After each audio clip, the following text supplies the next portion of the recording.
Well, to be honest, we were trying to do something to promote diving and freediving here in Croatia, back home. And the only thing that we were able to do realistically on this small swimming pool on the main square was static. So normal static was kind of boring.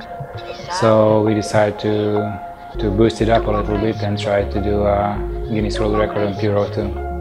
Got this idea.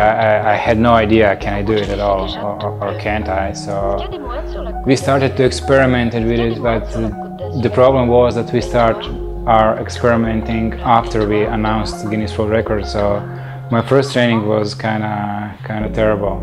Everything was terrible. I was missing like 5 to 10 minutes on my first tries, so only later, to be honest, like in the last week before my record attempt, I managed to resolve all my problems and get myself in the zone.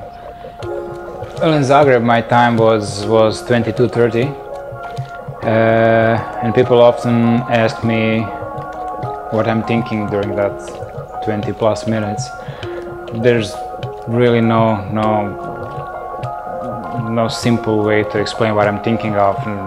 So usually I'm thinking about normal stuff. You know, the general idea behind the process of breath holding is to think about nothing, but often you need to think about something. So usually I just think about things that have happened that day, or you just thinking, I don't know, did you turn off your iron back home or something?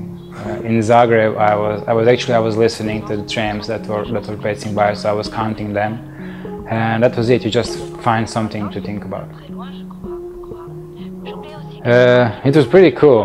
To be honest, somewhere during my breath hold, like 60 or 70% into my breath hold, I knew I'm gonna break that record. So I was pretty relaxed. I was just basically waiting for time to pass by.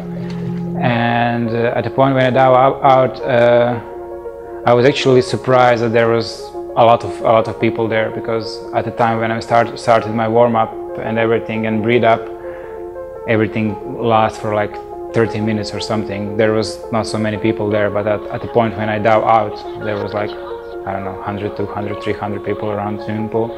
So it was pretty cool. There is nothing you feel in particular after your dive. Everything is pretty much normal. After a few recovery breaths, you're pretty much fine, so everything is cool. Well, Ivan Radovic is my coach, but not only mine, he's actually coach of the entire Croatian freediving team. But we're working together for last, I guess, 7 years or something. And his influence to my freediving is tremendous. He's really amazing coach. Not only a coach, but a person, and he's also a great psychologist, and this is something that helps me a lot, a part of just freediving training and periodization process during the year. And our training is really complex, and we do all kinds of stuff, and that's also really cool. So in my basic training, I do everything, right?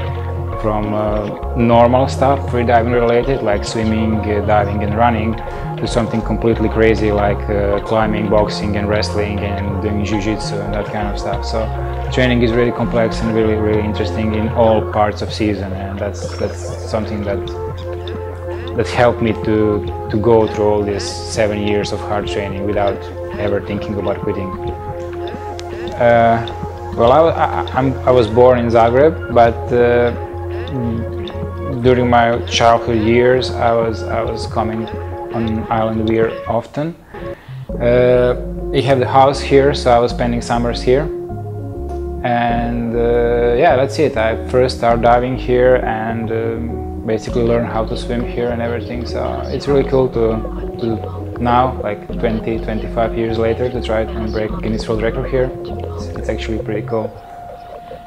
Well, a lot of freedivers of my generation will start to freedive after the famous Big Blue movie, right? So I had a similar story. So basically I saw the movie and started to explore freediving and diving in general.